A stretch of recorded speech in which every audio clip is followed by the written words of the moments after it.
Your collective minds. Yeah, okay. Yeah. Does Rabbi have any idea how a free will decision is made? Like the mechanism?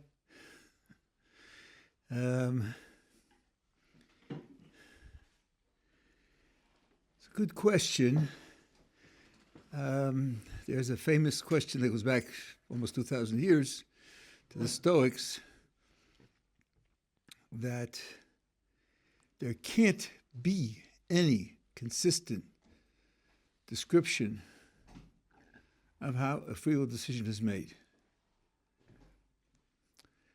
This is an attack, a critique. And roughly the idea is, when you come to make a decision, you have your already present motivations, your desires, your hopes, your fears, your values, your commitments, and usually they conflict with one another. Indeed, if they don't conflict with one another, then it's really not a free will decision. So you have, let's suppose it's a simple case where there's only two possibilities, A and B. So some of your motivation would push you to do A, and some of your motivation would push you to B. And the free will decision is deciding which of them shall be activated, be enacted. And this is my way of putting the problem. The question is, how does the decision, how is it made? And in particular, is it made according to rules or not? Does the free will mechanism, whatever it is, the free will power, use rules to decide what it should choose or not? Rules. Well, let's see. How many pleasure points does A give me? 16. How many pleasure points does B give me? 12. And how much fear is stimulated? 6 and 19. And just add, and then add them up, and the one with the biggest score, that's the one that the free will enacts. Then the question will be, where did those rules come from? Where did the rules? How did the free will get those rules to operate on? And if the answer is, well, it's your society, or it's your home experiences, or it's your nutrition, or it's your DNA, then the whole of the decision is dependent upon forces that are outside of you and that you had, or came from outside of you, and over which you had no control in making them, in bringing them into existence. And then it's not free. You're not doing it. It's being pushed by things outside. So that doesn't seem the right answer. So then the answer has to be something like this. This is the way the problem goes. The answer is something like this. Well, okay, so I have my desires and hopes and fears and scruples and values and projects and all the rest. And they give various scores to A and B.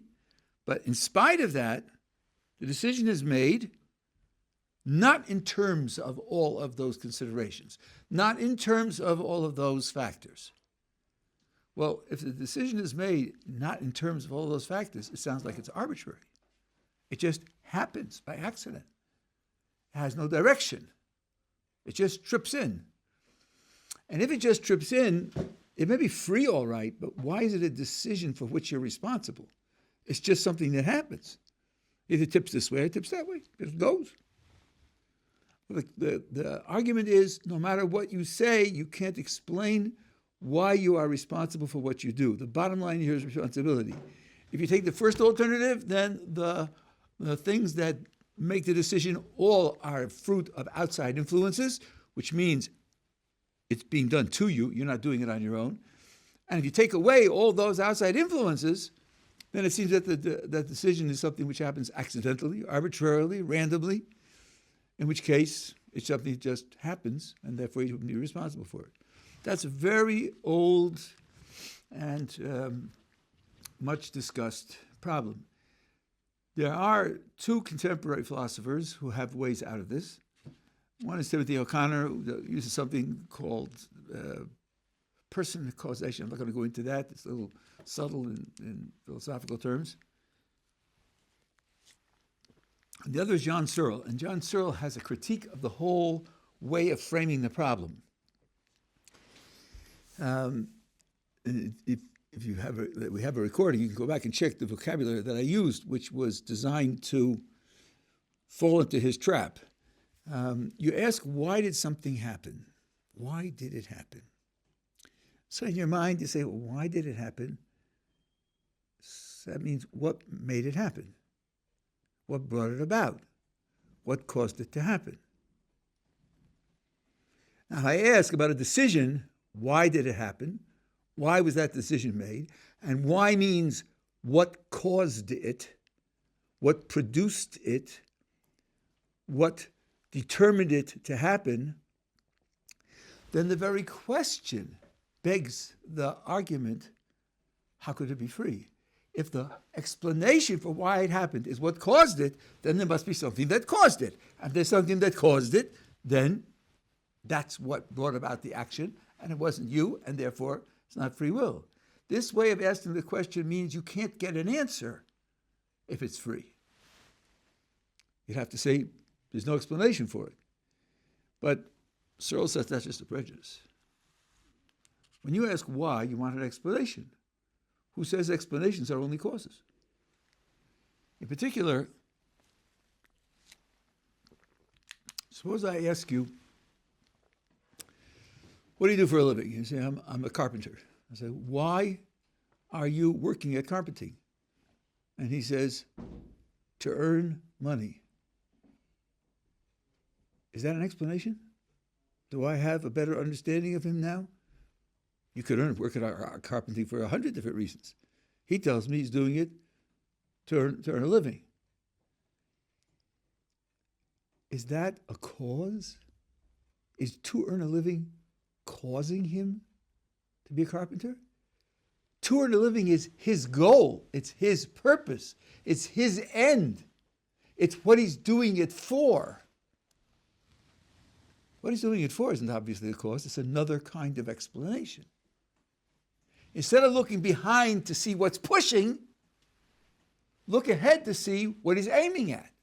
When you're talking about a person making a decision, one way to explain it is to explain what he was going after. So Searle says this is a way to avoid the Stoics' problem. Does the free will operate according to rules? Sort of, but not rules which are programmed from the outside. And therefore they're caused by things on the outside. It's the goals that the will is going for. So that way you get an explanation, but you don't end up, and yet therefore it's not arbitrary, it's not random. It definitely has a meaning. It has a direction. But it doesn't have to be caused. If you go on and ask, where did the goals come from? That's an interesting question, and you could continue to investigate that. There are lots of things that are interesting. There are lots of follow-up questions that you could ask. But the critic here had an argument to prove you can't get out. You must say either it's caused or it's random. And the answer is no, I don't have to say it's either caused or random. I could explain it in terms of the goal for which the action was. Is that a complete picture of everything in the world? Does it tell you who's going to win the baseball game? No. But that doesn't mean there's an answer to his question. He no longer has a proof that we're trapped into saying either it's caused or it's random. So that's a beginning. More to say about it, I could say one more thing. This I have from Moshe Shapiro, but of course he bases himself basically on Kabbalistic sources and philosophical sources. The neshama, in the simplest articulation, has 5 parts, naranchi, and the lower 3, which people are more familiar, is nefesh, ruach, neshama. The nefesh part of the soul is that which is closely associated with the body. Indeed, if you look in the way of God, Sato, he has 2 nefesh. One in the body as the life force of the body, which animals have also, and then the lowest part of the soul that interacts with that nefesh and directs its functioning. That's one of the 3. The highest of the 3, which is called neshama, with a little n, so to speak, that is what is where the intellect is, and where the understanding of values is, and where the attraction to holiness and purity is. And in between is something called ruach. And both the nefesh from below and the neshama from above feed into the ruach. And of course, what the nefesh below, representing the body, wants is one thing, and what the neshama above, representing the intellect and the understanding of the ultimate values, wants is another thing. That's the conflict. The conflict feeds into the ruach, and it's in the ruach that the decision is made. So that at least localizes it. But to say more about it, say more about the actual mechanism by which it's made, I don't know anything more to say. That's all I have to say, yeah. Prior to the national revelation, so in Abraham's time, how would anyone have known what Abraham was saying and doing was true, as opposed to any other religious leader who just develops their philosophy in a cave somewhere without other people? Okay, that's a very good question. First of all, he didn't go around teaching people to put on tefillin or to keep kosher or to keep Shabbos. That isn't what he typically did. What he typically did was to make them understand that worshiping anything other than the creator of the universe is a tragic mistake. And there are certain laws which God decreed for all mankind, which were known to Adam, which were known to Noach, and he preached to them that this is the way you need to live because that's the way the Creator wants you to live. And he could take their thought systems, where they worship the sun or the moon or fire or the sea, and point out the weaknesses in their systems, both the fact that they were internally inconsistent and also that there was a lot that they left unexplained. And he could point out that the way in which he understood the world explains things in a much better way, much more satisfactory way, which gives it the credibility of truth. To go beyond that and to voluntarily keep the laws of the Torah that he knew about and he wasn't commanded to do, but he volunteered to do, I don't know how far he preached that. I imagine among the thousands of people whom he interacted with, there may have been some who said, look, we want more than this. We want also to do the rest of what you're doing. And he had closer disciples of that kind. Eliezer probably was a close disciple of that kind. But typically what he wanted to do was wean them from idol worship and to introduce them to the worship of the creator of the universe. That he could do by just arguing with their positions. Yeah, in the back.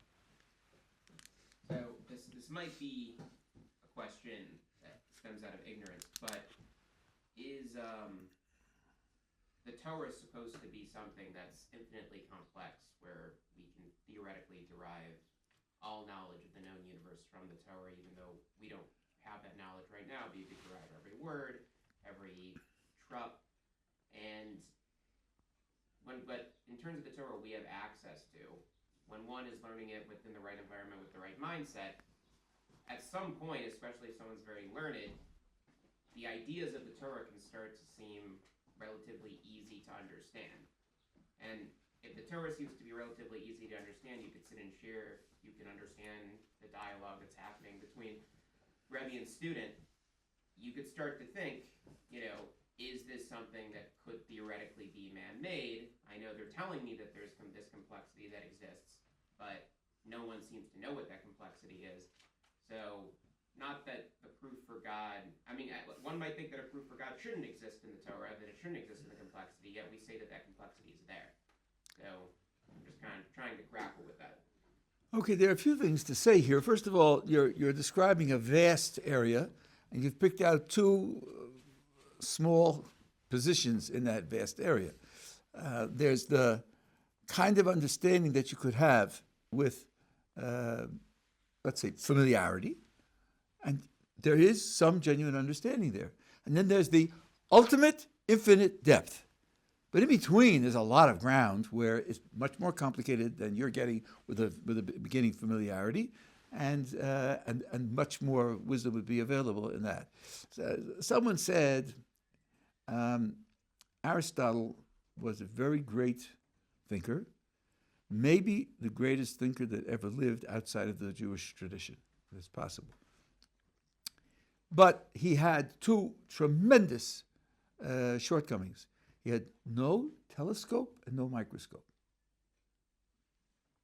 Now just imagine examining the world with no telescope and no microscope. Well, you can get a lot of things right. You can get agriculture right. You can get a lot of strategies in warfare right. You can get a considerable amount of human psychology right. But my gosh, if you don't know what the things are in the heavens, if you think little points of light are little points of light, and then you decide that they're galaxies with 100 million suns, you got that really wrong. And if you have no clue of the microscopic, there's a very famous Gemara. Rabbi said, if you would know what's surrounding you, you would drop dead from fright.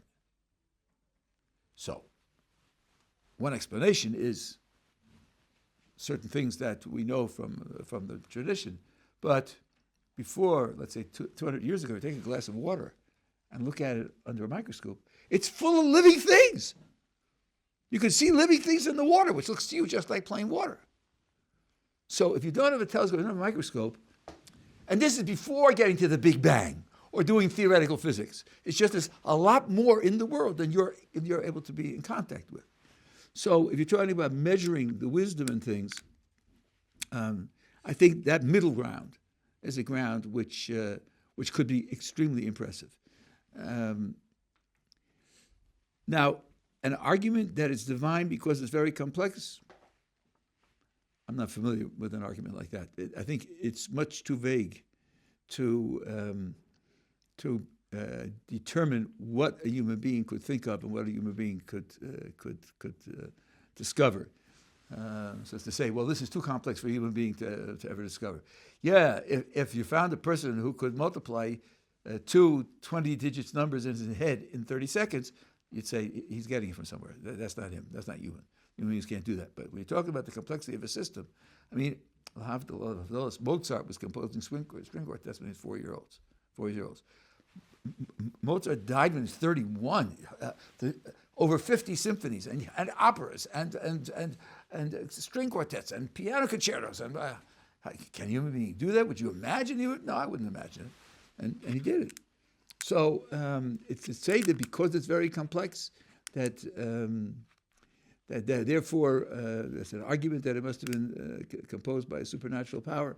I wouldn't be convinced about an argument like that. But I would say two things. The fact that we got the idea the universe has a beginning right.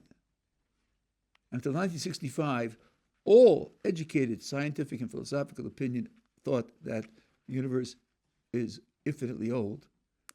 That's a pretty big win. And if you're talking about this group as primitive and superstitious and uneducated and simplistic, it's very surprising they got something like that right. That's one. And the other is that the 20th century into the 21st century is a tragic story of dismal failure in the sciences, especially the hard sciences, because the dream was everything's made out of a few little things, and those few little things are really simple in what they do, and we can understand what they do, and then everything is just combinations of them. And you can see how when you put them together like this, you get this kind of thing. When you put them together like that, you get that kind of thing. We'll have a simple explanation for everything that happens. And that's wrong in every respect. Everything that has been analyzed and has been investigated always turns out to be much more complicated than you thought. Much more complicated than you thought. The cell was supposed to be just a little vessel of liquid, to hold liquid for the body. The cell has thousands of miniature machines operating in it all the time. Many of the things that the cell does, we don't even understand. Okay, you have particles, right? This is very interesting. Molecules were supposed to be the building blocks of the world. Oh, molecules have parts. Okay. No, it's atoms. Atom in Greek means indivisible. What a big mistake, because they discovered that atoms have parts also, right? Neutrons, protons, electrons, plus pions and muons and all the rest of the extra junk that they found. Okay, fine. So now, what about a proton? Oh, a proton has parts. They're called quarks. Proton has 3 quarks. Okay, fine. What do they do, the quarks? How do they behave? What's going on inside the proton? I saw an article about 2 years ago. The title was "The Infinite Complexity of the Proton." just to describe what's going on in one particle, borders on the infinity of complexity. It didn't get simple at the bottom. It got more and more complicated, more and more mysterious. We take quantum mechanics into account. Everything's mysterious. It's not there till you look, and when you look, you make it have the properties that it has. And it can behave like a particle and a wave at the same time in the same experiment. Nobody understands how that happens, why that happens. So the world, it was a gigantic disappointment in the project of science to be able to explain the world. I see a parallel in the structure of the Jewish tradition. Because on the surface you have laws and you have descriptions of stories, and then when you start to take them seriously and you compare one passage with another passage and the way the words are used, you find that there are themes or there are seeming contradictions, and it requires a lot of thought to be able to avoid the contradictions or explain away the contradictions. And then if you get a glimpse at the Kabbalah, the underpinning is extremely complex and mysterious. It's ultimately mysterious.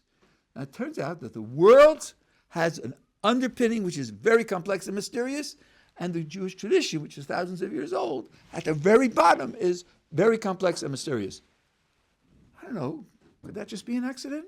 I mean, yeah, all science could be an accident also. If you're looking for ways in which the Torah reflects something which you wouldn't have expected, and something which has external reference, I think you can find them. But not just in the fact that it's complex. I wouldn't go that way. Yes? How can you view struggles and hardships as opportunities for growth instead of just obstacles? I'm sorry, I'm not getting the words. Let's try again. How can we view struggles and hardships as opportunities for growth instead of just obstacles? How can you view it? Well, first of all, think about things that people do voluntarily. Football. You don't have to be a professional player, but if you're playing and you're playing seriously, you're going to get hurt. You'll always get bruises, that's for sure. You might even break a bone. Are you a masochist? Are you trying to torture yourself by playing football? So why are you causing yourself pain?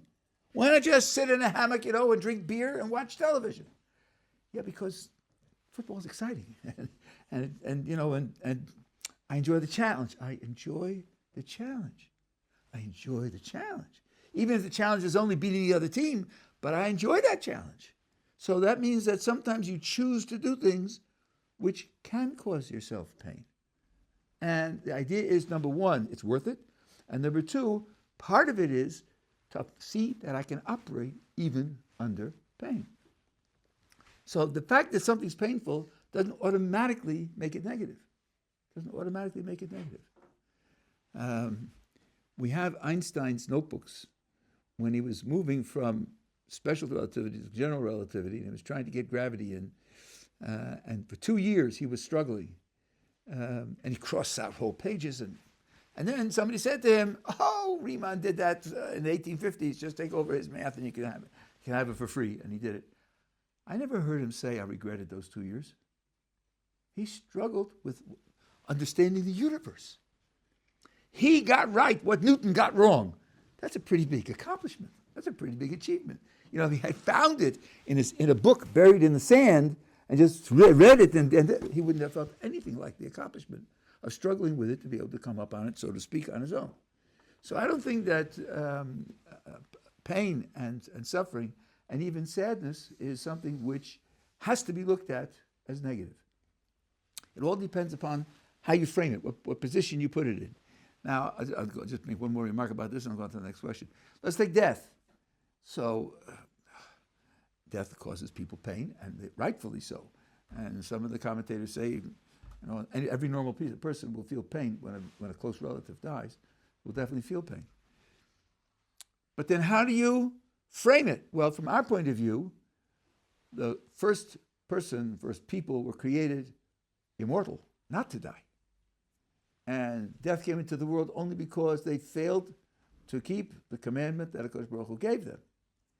And death is a way that the body can undergo rehabilitation to be able to contribute to that ultimate end that they were supposed to have done at the beginning of the world. So it's really a step in the ultimate rehabilitation and the ultimate success of the project that the world was created for. So it's not the end, and it's not the meaning that everything's over. On the contrary, it's a step in a process. So death, in that respect, is something like surgery. I don't volunteer for surgery, but boy, am I happy there are surgeons. Because the alternative would be much worse. Even if it's going to cause me pain, and even if it's going to have general anesthesia and all the rest, it's definitely a process that I want there to be. So then, although you do feel the pain of the loss, you don't feel that the world is out of control or the world is broken somehow. On the contrary, death was put into the world in order to fix things. And you know that you're going through that process of fixing things. These things can help. Yeah. You'd asked before, or you'd said you have thoughts on early humans to bring up in Q&A. Early humans. Oh, did I? I forgot all about that. Yeah, a little bit. So they'll tell you mankind is anywhere between 100,000 and 500,000 years old. That's science. It's sort of approximate, depending on how you count, depending on how you define, and so forth and so on. There's a crucial factor here, and that is that their definition of human being and our definition of human being aren't the same definition. So if someone asks, what about anthropology and paleontology's history of humanity, the first thing to get straight is, if you're asking me how it relates to my thought system, you have to understand that I have a different definition.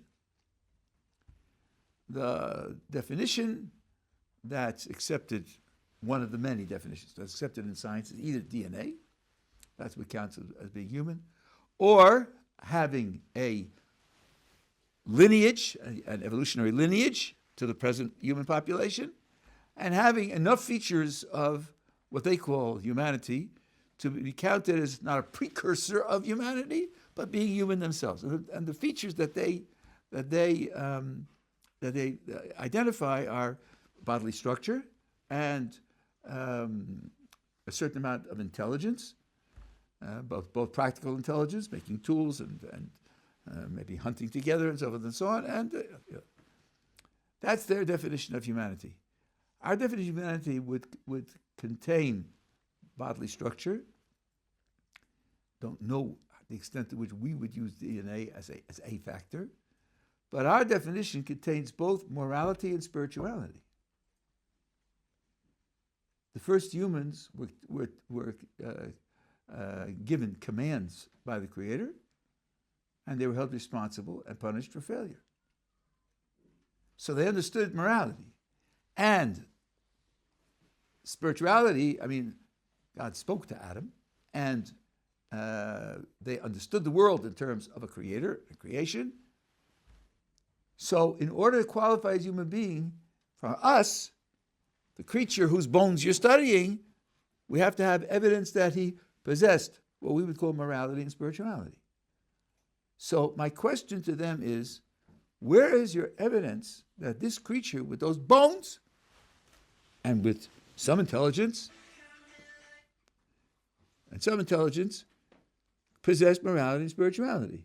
And the short answer is, if you don't have language, that is to say, we don't have any linguistic remains. I don't know whether they spoke or not, but we don't have their linguistic remains, so we don't have anything that they spoke to judge them by. It's impossible to know whether they had any morality or spirituality. It's impossible to know. We have their artifacts, and we have something about what they did, but just as think of yourself watching another person do something and ask yourself, how well do I know why he's doing it? Like I said before about the guy who's working at carpentering. There could be a dozen different reasons. If all you see him is working with wood, you wouldn't know what they are. Maybe it's a family tradition. Maybe it's how he expressed himself artistically. Maybe he tried everything else and failed. It's the only way he can earn a living. Who knows? Some of those creatures that they study buried their dead.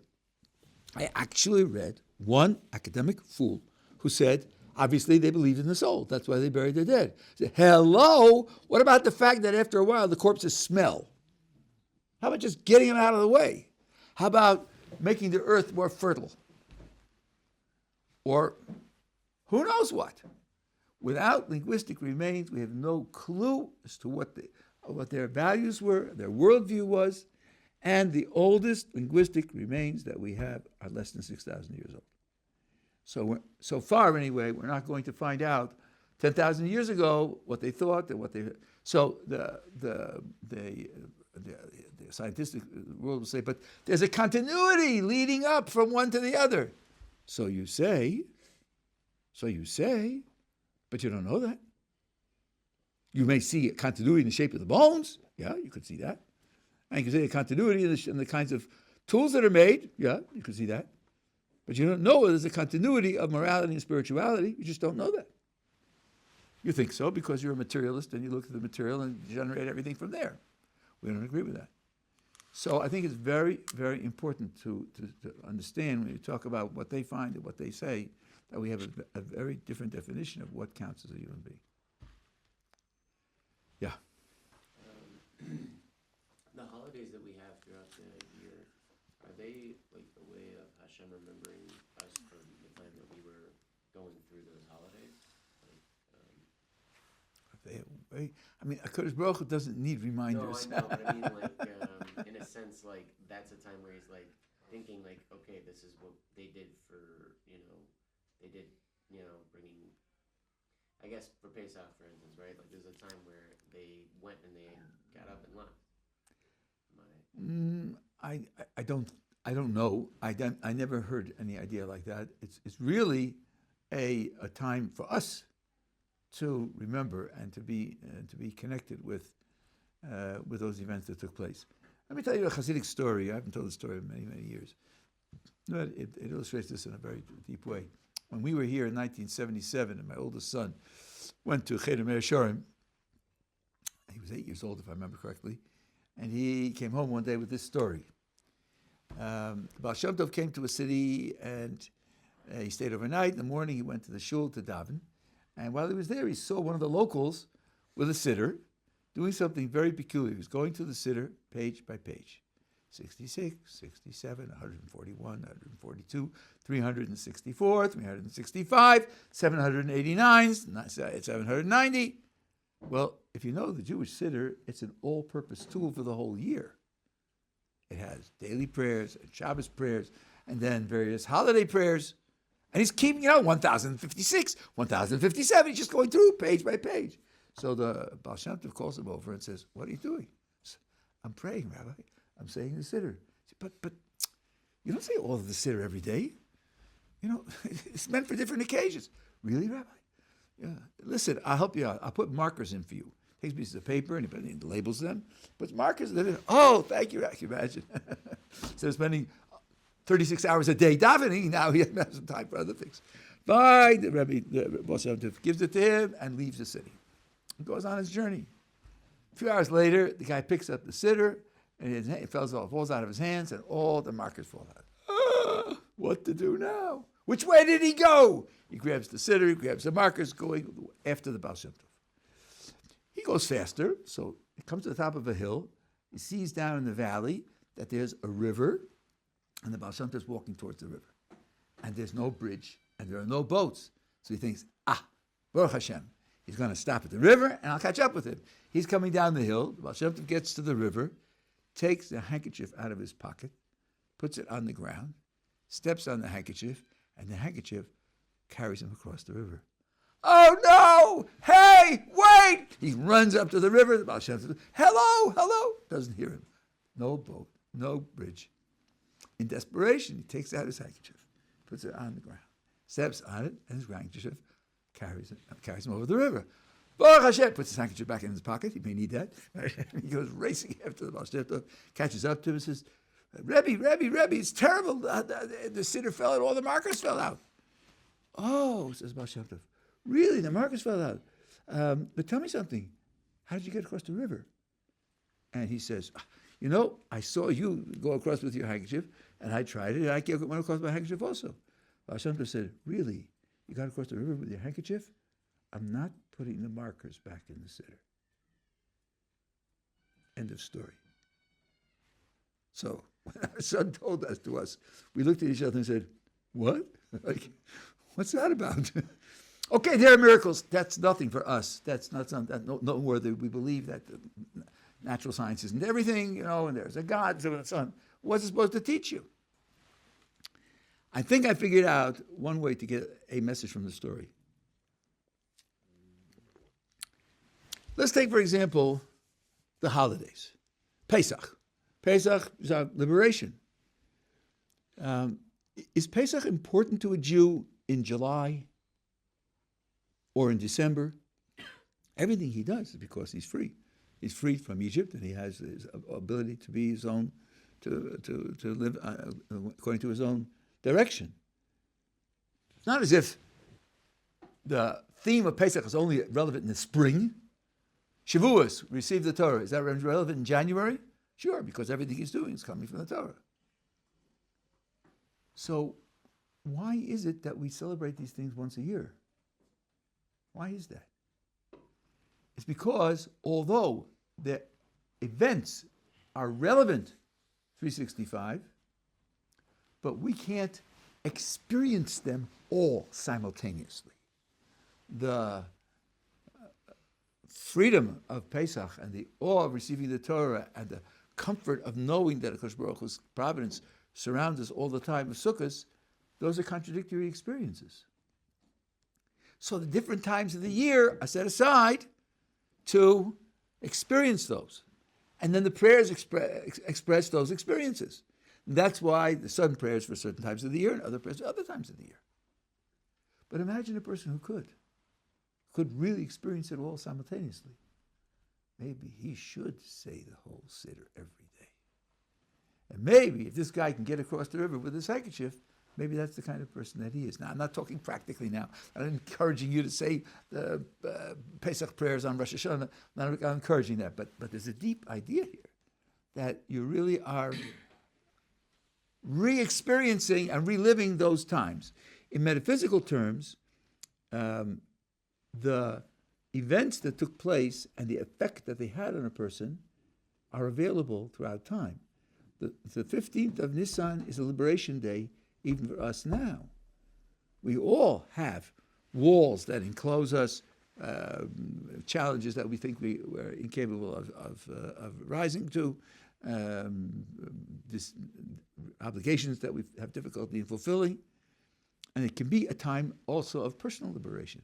That's available each of those times. But again, I can't relate to all of those powers simultaneously in the way in which I have to take them and focus on them and embody them.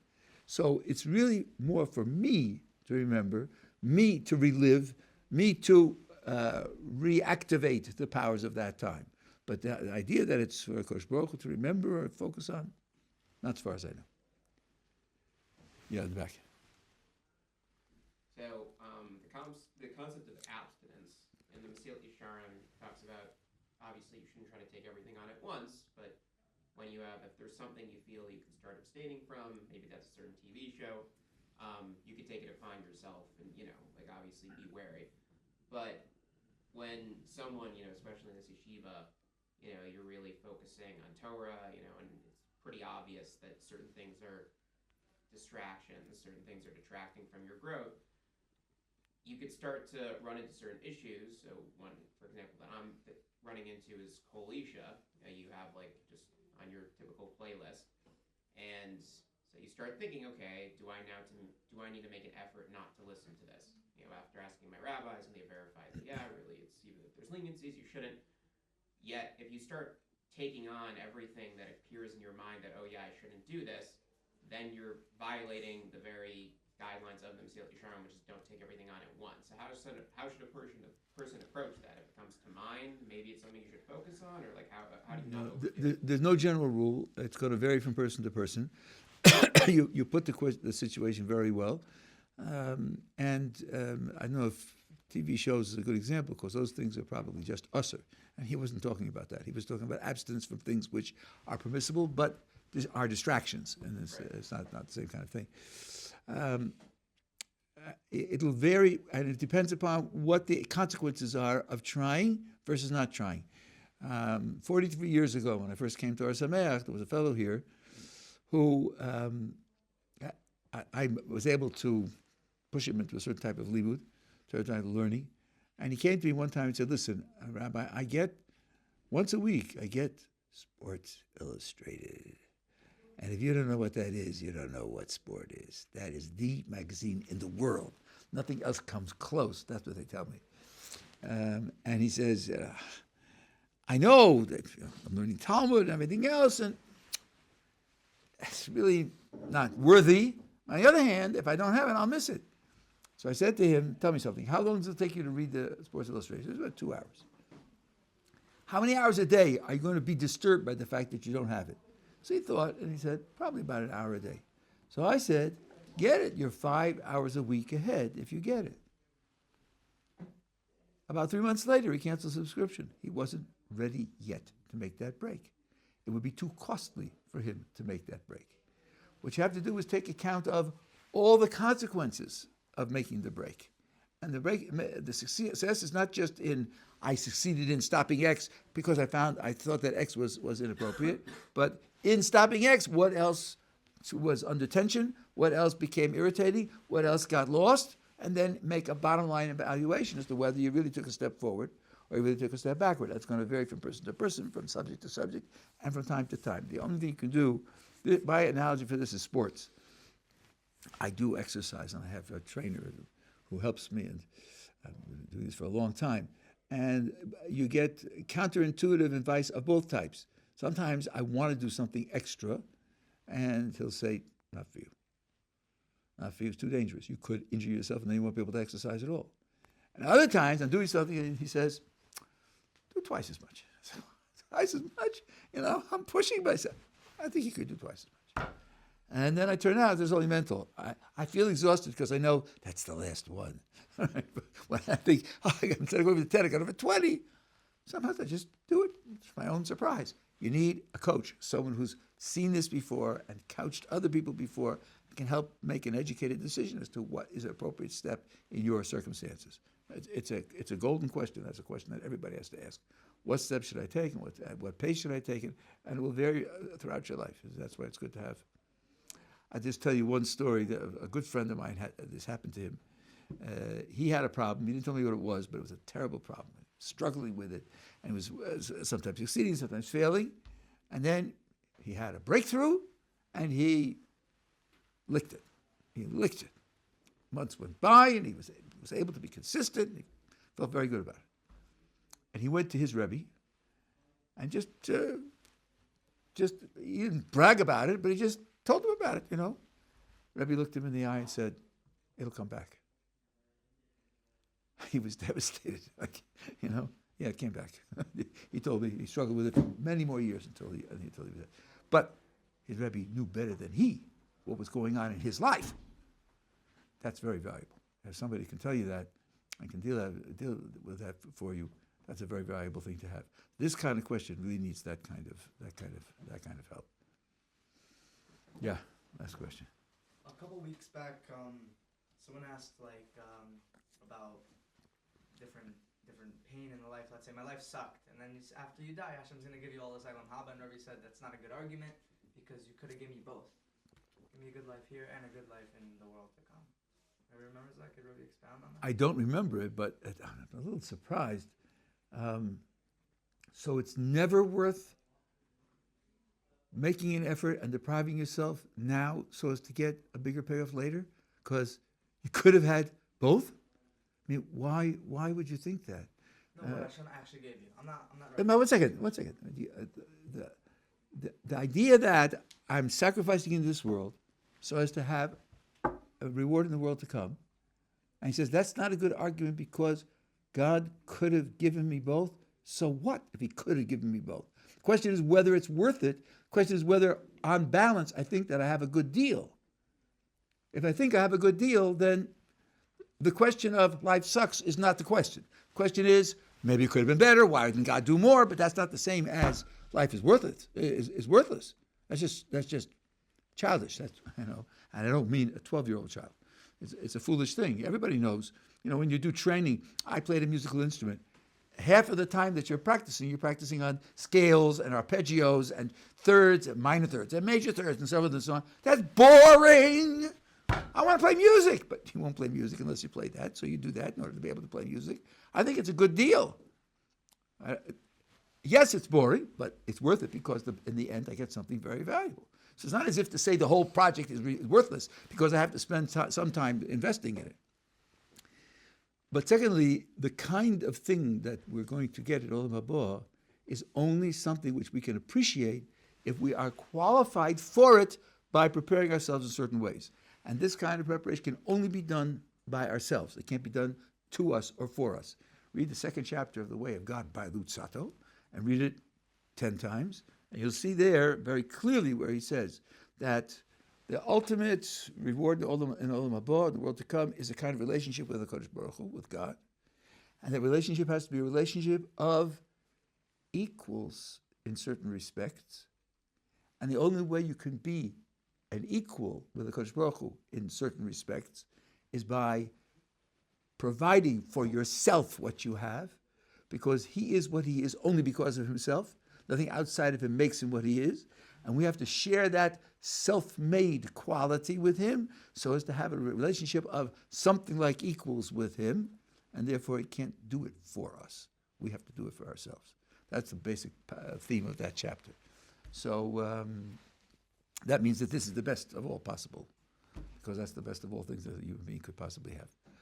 Okay, so now the next 3 days, because Hashem will go back to the Haggadah. Now I have a commitment to the yeshiva to teach the first week of Nisan. So, yes, Hashem, I'll be here next week as well.